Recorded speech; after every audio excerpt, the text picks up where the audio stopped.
Thank you. Oh my goodness. Ladies and gentlemen, welcome Marie Forleo. Oh my goodness. You guys can hear me, right? It is such a joy and a pleasure to be here. I cannot tell you. So, first and foremost, Nick, thank you so much. Can we give Nick and his whole team a big round of applause for the extraordinary job? You all know this, right? Because we're all in the industry. It takes a lot to put on something like this and to organize this, and I think these guys are doing an incredible job. The other thing I want to say is just how moving it is for me to be here with you all at this moment. This is like an extraordinary moment of time, and when Nick and I said, oh, Marie, you're going to come to London, I had no idea it would be this moment. So I just wanted to extend my love and my sympathies and my heart for the whole country, because there's a lot happening right now. So I walked downstairs one afternoon and I saw it. It took everything I had to resist it. It was calling to me. It was my couch. I wanted to lie down on my couch so bad because I was so exhausted. But then I heard the voice in my head. You can't take a break, Marie. There's no breaks for you. You've got another interview coming up in 2 hours. You need to go to the store and get groceries for dinner. Kuma needs his medication, and he needs to be taken to the vet today. You've got about 100 emails, 12 texts, those design approvals, and oh yeah, you promised you would call your parents. So no, there is no 5-minute break on the couch for you. Then I remember not giving myself permission to lie down for even 5 minutes, because you know what that would mean? That would mean I was lazy, unambitious, not productive enough. And if I need to lay down on the couch in the middle of the day, even for 5 minutes, you know what that really means? It means that I don't have what it takes to be as successful and as accomplished as I want to be. It means that I'm not made of the right stuff. It means that I'm weak. So what did I do? I pushed myself to keep going. I grabbed another cup of coffee, I marched back upstairs, and I kept on working. Because pushing and pushing myself and punishing myself, it's what I've been doing my whole life. That's the secret to success. Look how far it's gotten me. I can't stop now. Like so many of you, everything in my life rests on my shoulders. And if I stop or take a break, even for 5 minutes, everything I've worked so hard for is going to fall away. Now, I wish I could tell you that this was an isolated incident, but it wasn't. It was as if no matter how many hours I put in or how hard I worked, it was never enough. And it got to the point where, and honestly, this was really scary, I started waking up in the morning, and one of the first thoughts that came into my brain when I opened my eyes was, I can't do this anymore. I want to run away from my life. I want to just disappear for a while and not exist. And look, I was doing all the things. I was sleeping well. I was meditating. I was working out. I was exercising. I was journaling. And as someone with ADHD, usually those things are like lifesavers for me. But at this point, they weren't working. I felt trapped and exhausted by my life. I felt so much anxiety and so much depression, and I had so much shame around that. I knew I was caught in this spiral, but I was having trouble finding a way out. Now, to be clear, all this pushing and pushing, it definitely created results. Just not all of them were what I was aiming for. You see, I started having all of these unusual pains in my body. I found out that my adrenals were totally shot. A doctor literally said to me, based on my lab work, Marie, she said, it's a miracle you're able to even get up every day. Then we found out I had all these tumors growing inside me, including one large one the size of a grapefruit growing outside of my uterus, pushing all of my other organs out of place, creating a whole lot of pain. And so I had to have an urgent hysterectomy just to make the pain stop. You see, what I believe is that most people don't realize is that your innermost thoughts and beliefs around time and productivity, your inner narrative around time has the power to create one of two vastly different worlds, one of two vastly different lives. One is this toxic treadmill of never-ending stress and pressure and obligation and overwork and burnout, which leads to massive misery and mediocrity. And guess what else? Underperformance. You're not reaching anywhere near your full potential, and some part of you knows it. Sure, you're working all the time, right? You're grinding all the time. You are hustling all the time. But the really important stuff, the stuff that matters like deep in your heart, that never seems to get done.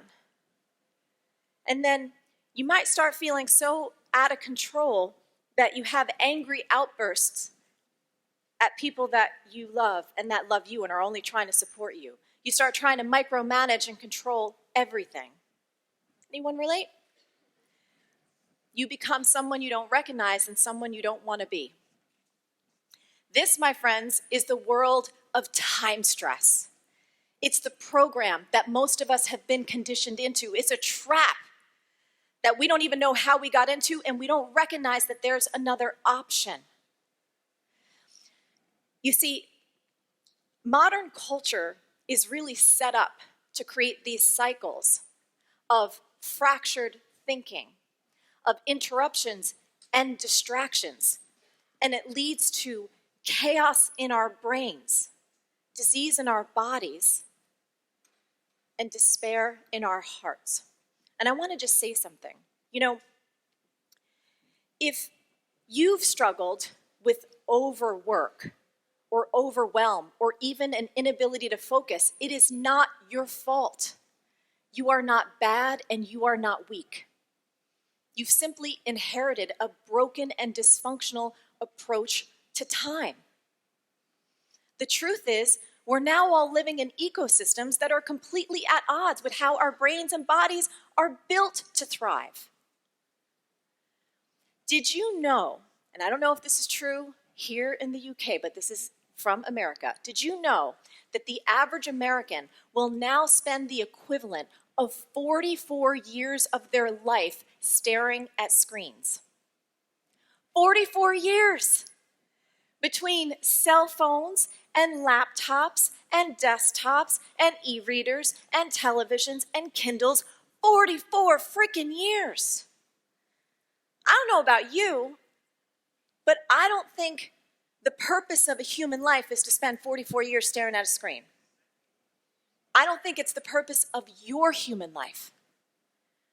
In fact, I think you were created for more. I know that you were created for more. So look, it's no wonder that so many of us are struggling because we're trapped in time stress.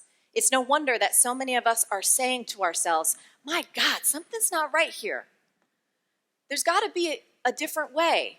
There's got to be a better way. And if you've been saying that to yourself, I'm here to tell you, you are right.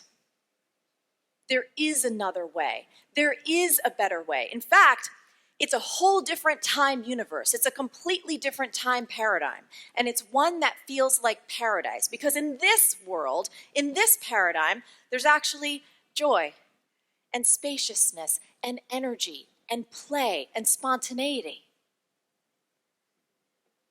Now here's the best part. You get to choose which of these two worlds that you are going to cultivate.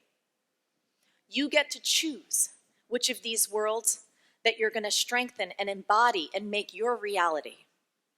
And best of all, that choice is always, always 100% within your control. And so what I want to talk to you about this evening is how you can get out of that world and get into this one.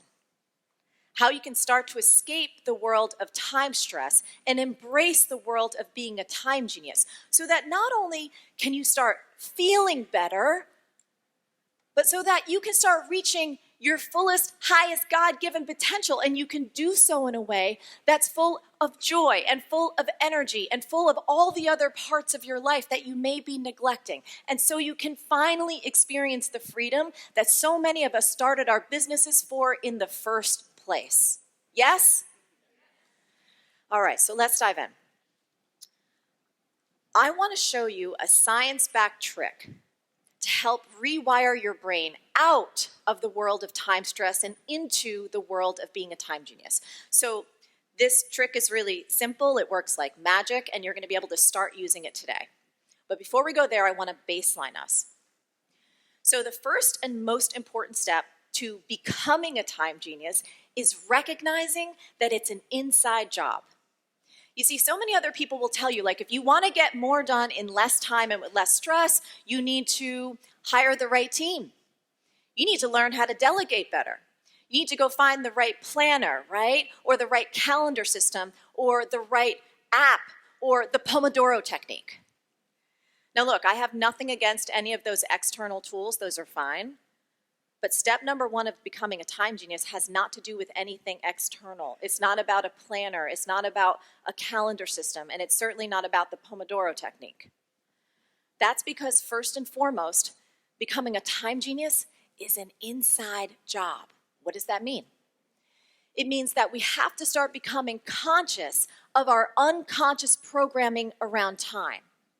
It means that we have to start to manage our inner world of our thoughts, our beliefs, our feelings, and our emotions around time in a completely different way. Because whether we realize it or not, every given moment of every day, we're either further wiring ourselves to stay stuck in time stress, or we're consciously and intentionally rewiring ourselves to live as a time genius. And let me tell you, the mistake that I made for so long that I didn't even realize for years was how I was programming myself to stay stuck in time stress, and I didn't even know it. So here's what that looked like. Every single day, at the end of my workday, my partner Josh, we've been together for like 20 years, he'd say, "Hey babe, how's it going? How's business? How's today?" And I'd answer with some version of the following. "Oh, I'm so overwhelmed. I've got so much on my plate right now. We've got this Marie TV shoot coming up. I got to hire all these new designers. We've got all this content to create on deadline. If I can just get through the next few months, then I can finally breathe." Anybody? Except that was a lie that I told myself, and I believed it. The truth was, the overwhelm never ended. Because guess what? I kept reinforcing that mental and emotional program called, "I am always overwhelmed." Without even realizing it, my internal and my external self-talk was drenched in overwhelm. Oh my goodness, I'm so overwhelmed. Until one day, I had an awakening in my kitchen. I'm not kidding, it was like an out-of-body experience where I somehow witnessed myself talking about how overwhelmed I was, and I finally saw how repetitive and ridiculous this pattern had become. I was like, hold up a second. Marie Forleo, do you hear yourself right now? Are you listening to what you're saying? It's been the same sad "I'm so overwhelmed" song for years. Is it not getting a little tired? Isn't this stressful? Aren't you ready for a new way to live? And in that instant, I kid you not, this magical little phrase appeared in my mental theater. I did not try and create this. I did not try and think it up. I feel like, honestly, it was a gift from the divine or my higher, wiser self trying to save my butt. It was a magical mantra. Write this down if you want. I don't do overwhelm. I don't do overwhelm.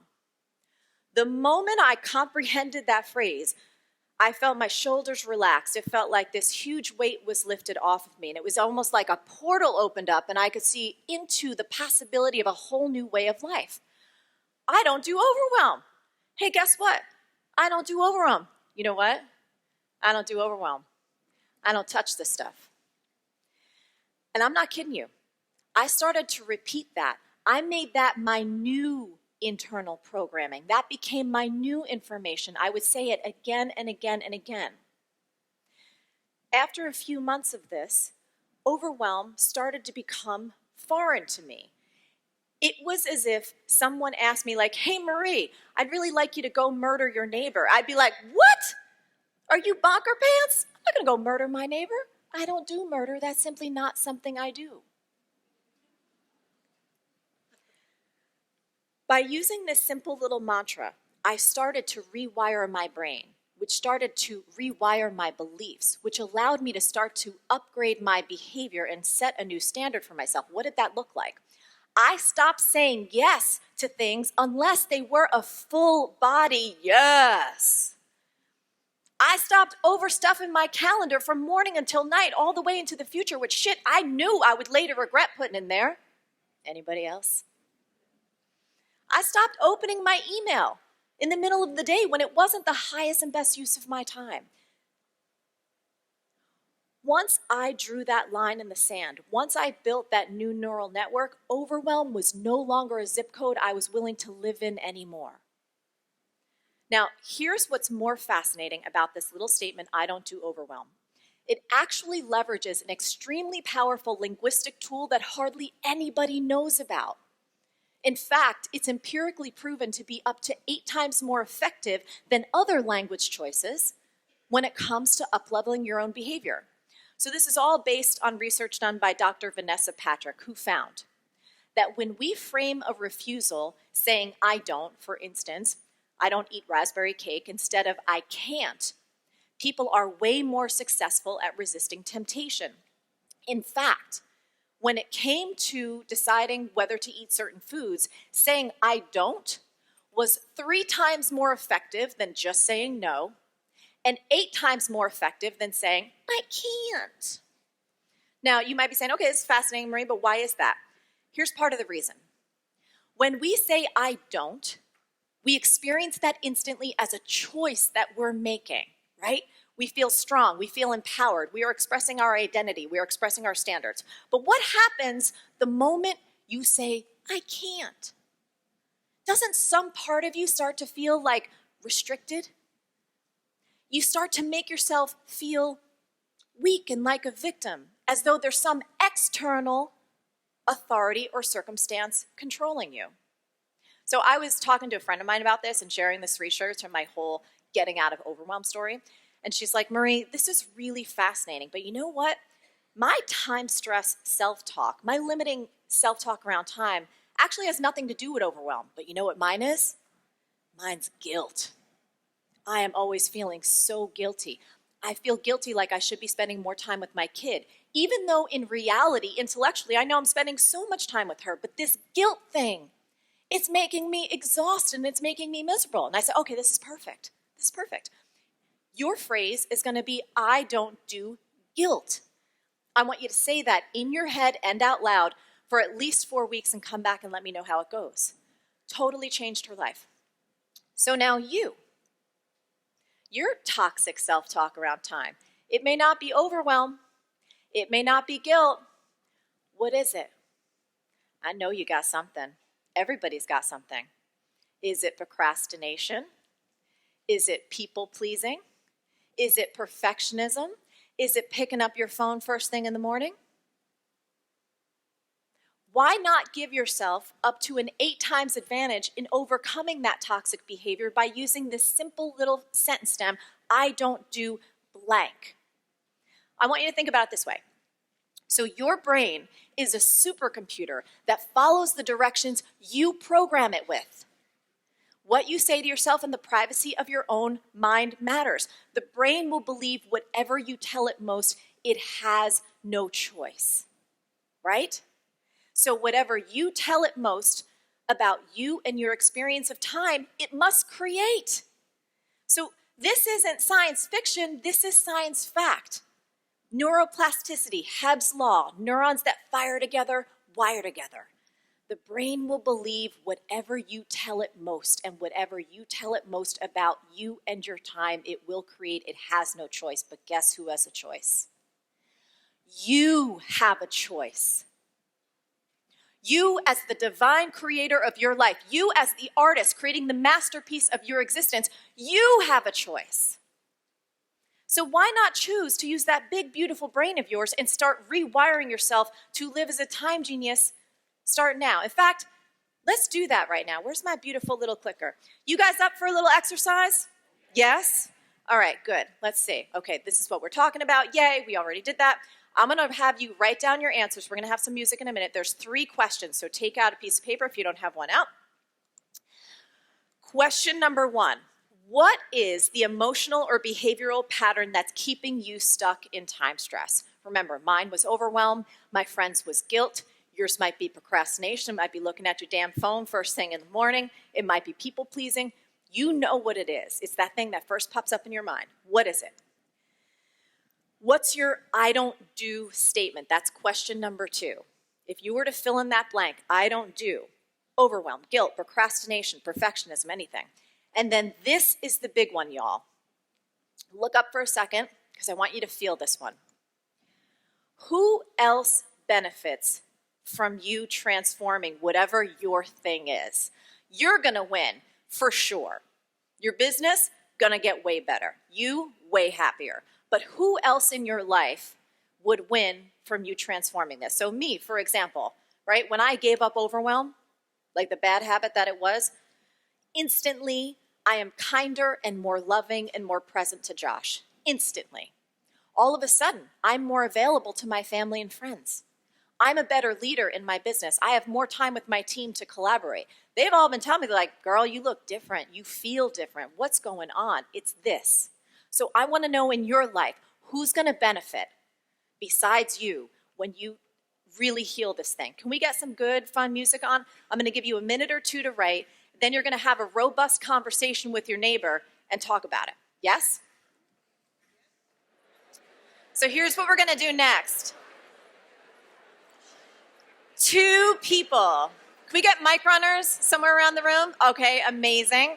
I want to hear 2 people's I don't do statements. Somebody that feels like you're like, yes, like this feels so good in my bones. Raise your hand so somebody else can see. Okay, great. Whoever mic runners are, you guys choose. Pick someone. Make it your I don't statement, like something that feels real good. Tell us, stand up, tell us your name, and like say your I don't whatever statement like you mean it. Okay. That's fine. Thank you. So are we not doing... You're going to do your I don't do statement. Okay, I don't do lack. Woo! Give her a hand. And then tell me who else is going to benefit. Everyone. Give me some specifics. So mine is that I feel that time is running out all the time. I'm running fast. That's right. All the time. Yep. So by me saying I don't do lack, it puts me into a calmer state that attracts better connections and benefits everybody, I think, in the end. And actually, I think it's a more abundant way of being all round. So I don't do lack, I love it. How's it feel in your body when you say that? Well, right now I feel really nervous. You look beautiful and you don't look nervous, so yeah. Such a fangirl.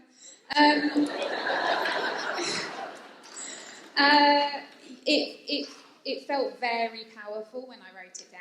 And Good. I think it will stick with me for good. So Good. thank you. So your assignment, anytime you feel it again, because these things are addictive, right? Like my overwhelm is an addictive emotional pattern. That's where I was existing in years. So we didn't create those patterns in a minute, so we can't uncreate them in a minute. Does that make sense? That's why, like, one thing I have going for me, even though I do have ADHD, I'm like a dog with a bone. Like, you give me something that works, I'm going to hang on to it. I was like, I don't do overwhelm. And whenever I saw myself flirting with overwhelm, you know what I mean? Like, I'm like, ooh, I'm dancing near the over. I'm like, I don't touch that stuff anymore. I'm recovered. Yeah? Somebody else who's got a real good, I don't, like, it feels good when you say it. Give me another, any mic runners you guys choose. We Yes. have one here. Tell us your name, sir. John. Hi, John. Lots of people know John. Hi. Hi. I'm 6'7", Tony Robbins tall. Nice. Yeah, so I do a lot of procrastination. So my don't is I don't do American politics on YouTube. Yes. Can you just actually export that? Because I don't want America to do American politics I know. either. I find it very addictive watching what's going on. I know. Okay, so that's the thing for you. Is that's the place where time stress can be created and you just get totally taken off track. Yeah, I watch loads of stuff on there and waste way too much time on there. Oh my gosh, please. For the love of all things holy, stop Please that shit. do me like Yes. Thank Great you. job, John. Thank you Feel so much. good. I Feels want to good. take two. Oh, wait, who else is going to benefit? Who else is going to benefit? Oh, all my clients. All your Well, clients. potential clients. All But- your potential clients. Yeah. Anyone else close to you? No, not really. Okay, No. great. I don't have anyone that close to me, so that's Okay, fine. got it. Got it. I love it. Well, you know what? I'm just going to make a little prediction there, John. I love what you said. Thank you for your honesty. That was problem. awesome. And without all the bullshit American politics taking up so much of your time, that other thing might actually expand. Yeah, I agree. Yeah. I agree. I can see that. Good things coming your way. Thank you very much. I want to take another one. Someone who feels you're like, my I don't statement, like, oh, this feels good in my body. You guys choose whoever you want. Awesome. Stand up. Hi. Tell us your name. Hi, I'm Elizabeth. Hi. Oh, then we'll do whoever was going next. You're next. You're next. Yeah, absolutely. I don't do rushing. Ooh, I don't do rushing. How many other people like that one? Yeah, you can borrow it. This is why I wanted you to hear other people's, because you're like, oh, I'll take that one. I'm going to try that one on. Tell me, what is rushing? How does that impact your life right now? It's just hectic. Every minute of every day feels like it's taken up with a Zoom call or I need to be somewhere. Even like organising lunch today was meant to be nice. And I Yeah. was rushing to get there.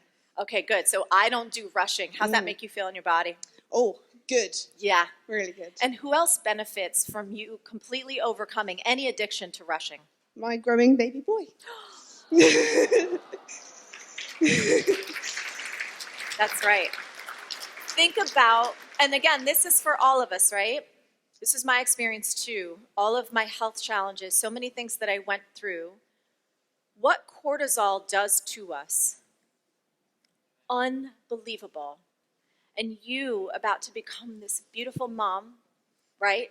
To have rushing no longer be a part of your world, to not have all that cortisol rushing through your system, not only from the external experience, right, of rushing from place to place, but internally, the mind-body connection, your health, your well-being, how much joy you can experience in every moment. It's going to be transformative. Thank you for sharing that. Thank you. Beautiful.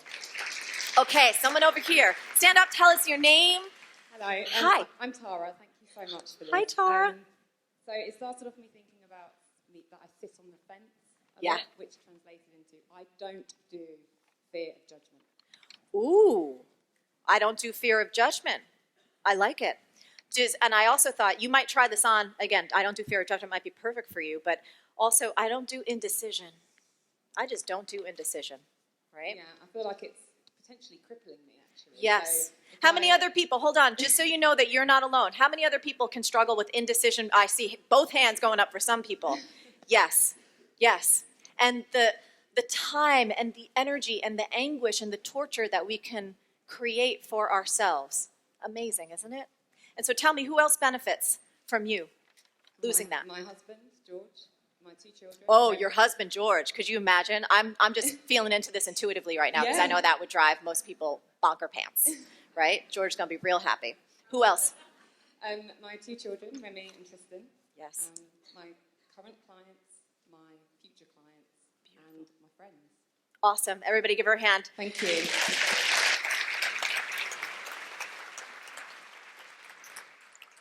Okay. No, not that. So we'll leave that up. You guys, great job. Was that useful, beneficial? So let's bottom line this section. Do not get it twisted. Your experience of time is under your control. You do get to choose. You are not victim to the life that you've created thus far. You do get to choose. And so my invitation for you this evening is to love yourself enough. It's to respect yourself enough. It's to honor yourself enough to choose wisely. Yeah?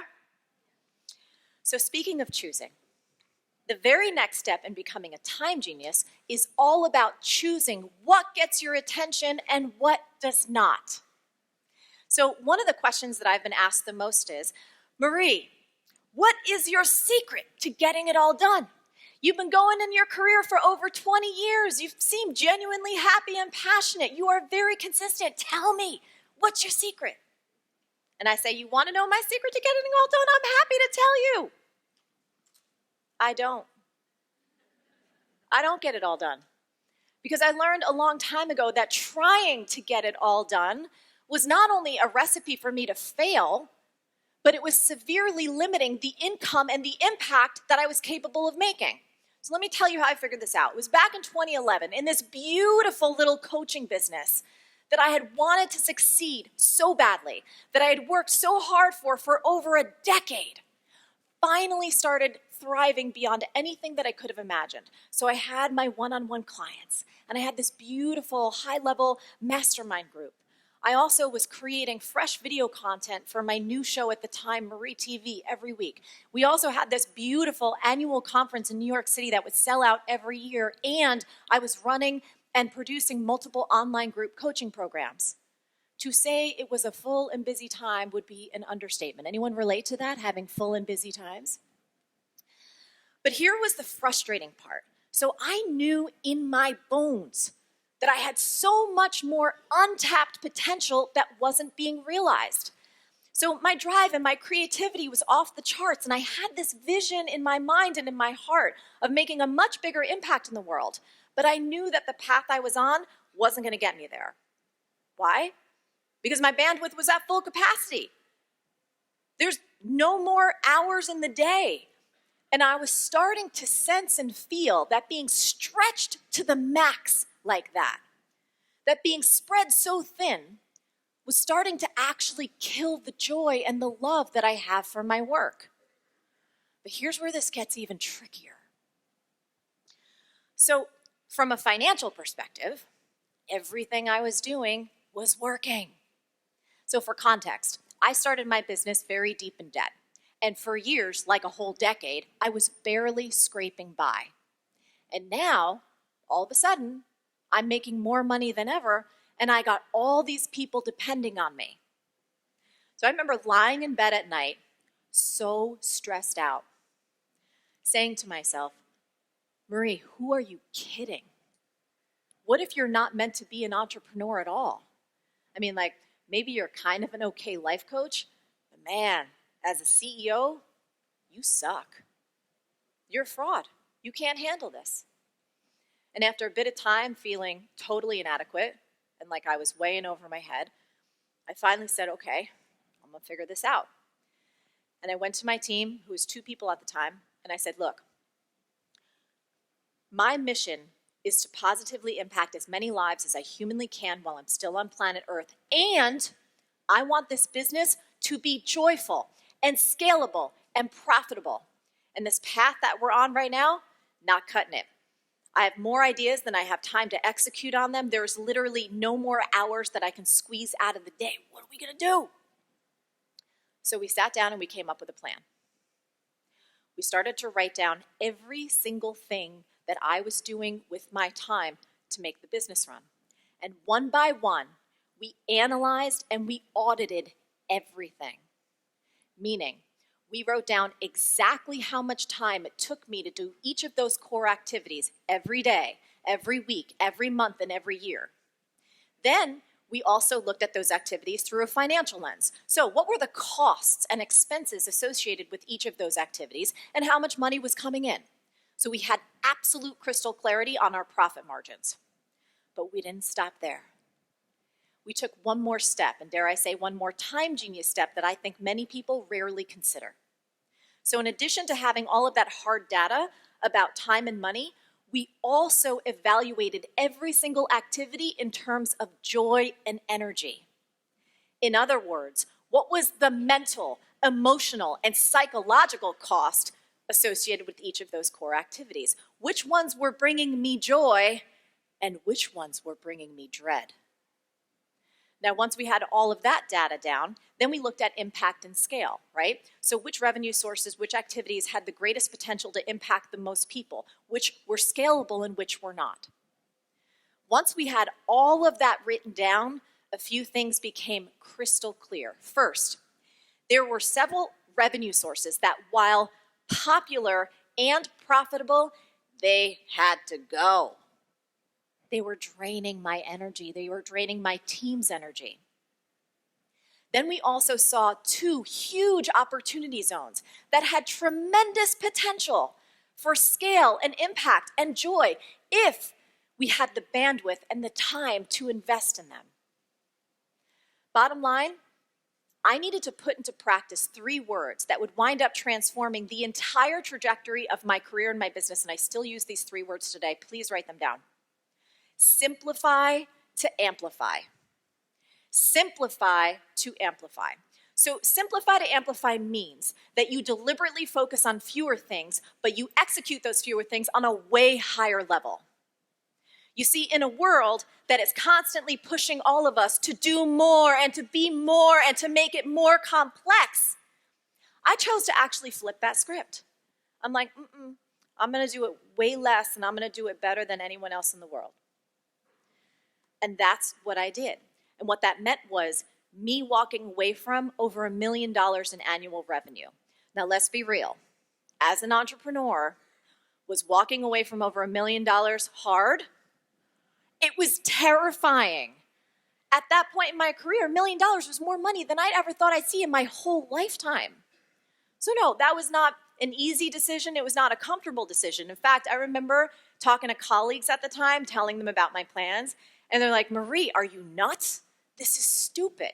You are just starting to get traction. People are loving these things. Why are you going to walk away?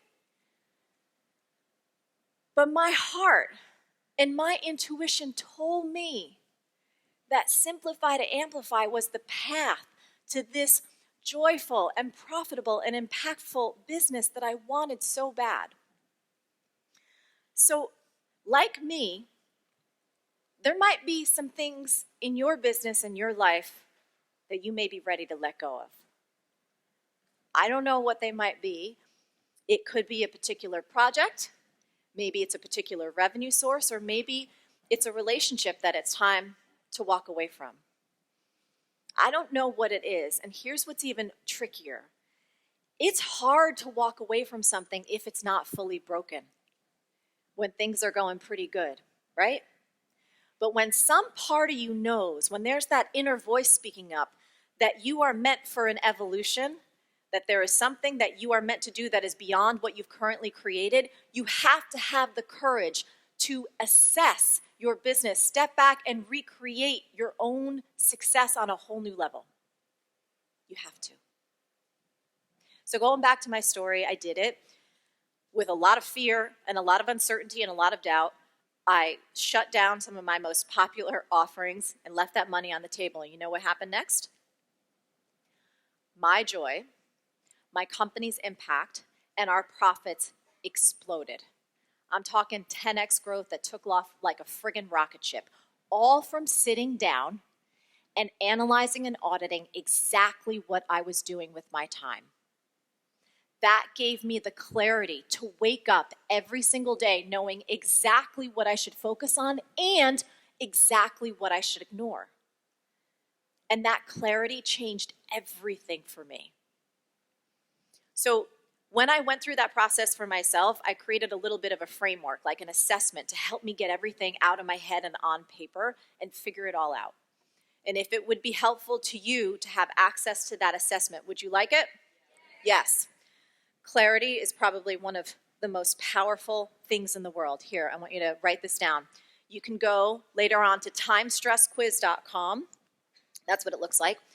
And you can find out in a few minutes exactly how much time stress is costing you, like exactly how much money you're leaving on the table from being caught in time stress.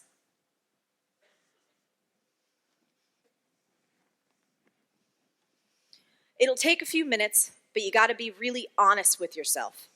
Like really, really honest with yourself about all of time stress. And I think you're going to be happy with the numbers that come up. Here's the bottom line I want you to walk away from with this section. So, in order to become the time genius that you are born to be, you have to start to prioritize what matters most at this stage and season of your business. Now, in order to prioritize what matters most, you have to decide what matters most. Now, for me at that point, it was impact, profit, and joy. For you right now, what is it? It might be something different. It might be your health, or your marriage, or your mission. For you, it might be changing your business completely, or someone else changing their careers, or someone else just spending more time with people that you love. I don't know what it is for you, but I do know this. You have to have the courage to ask these questions, and then you have to have even more courage to listen to the answers that come up. Not the answers that come up from your head, but guess what? The answers that come up from your heart. Because here's something that I know for sure about ambitious creators like us. We can continue to push and push and punish ourselves and do the same things again and again and again. And we can even make it look sexy, and we can make it look glamorous to the outside world. But inside, something in us is dying. Something in us knows there needs to be a change. And so many of you traveled here. You are in this room today. How many people? Because you know something in your business needs to change. And look, there can be so many aspects of your business and your life that are going beautifully right now. That can be true, and there can still be something that needs to change. And I will tell you this. There are thousands of people that are experiencing profound transformation from following this time genius formula. They are not only healing themselves from burnout and overwork and exhaustion, but they are doubling and tripling their creative output in a fraction of the time. They are working less and they are making more money. They're actually human beings again. They're experiencing that energy and that passion and that freedom that we're all entrepreneurs for in the first place. And I don't want you to just hear my story. There's a beautiful woman named Melissa, and I want you to hear hers. So that's Melissa's story, and we have over, and I'm not kidding you, we have 1,200 pages of other stories of Dominica and of Dawn and of Lexa, who also healed themselves like I did of burnout, who are doubling and tripling their creative output, who are making more and working less. But guess what? Now it's your turn. This is your time. It's your time. It's your time. This is your time to rediscover who you really are outside of that pushing and that overwork that's held you back. This is your time to reprioritize and re-choose yourself first. This is your time to redesign your own success. So look, I want you to say this. I want you to say, this is my time. Say it. Say, this is my time. Nice. Say it again. This is my time. Now, if your neighbor didn't hear you, turn to them, tell them, say, this is my time. Take your hand, put it over your heart. I'm serious, it feels good. Take your hand, put it over your heart. You can close your eyes if it feels a little silly. We're gonna say it all together, nice and slow. Ready? This is my time. Now, I got a question for you. Why not have it be your time? Why not make it your time? After making it through 2020 and 2021 and most of 2022, why not you? And why not now? Like, really, think about that for yourself. Like, why not me? And why not now? And as you continue to cultivate that gift that only you can give, remember, no one can do you but you. And if you don't get around to doing you right now, guess what? You will never be done. So as you cultivate and strengthen that gift that only you can give, I want you to remember this. I will always, always be your champion. I will always be your champion for what really matters most. For more joy in your life. for more love in your life, for more prosperity in your life, and yes, for more freedom in your life. I want to thank you for having me here today, and I want to let you know I cannot wait to watch you soar.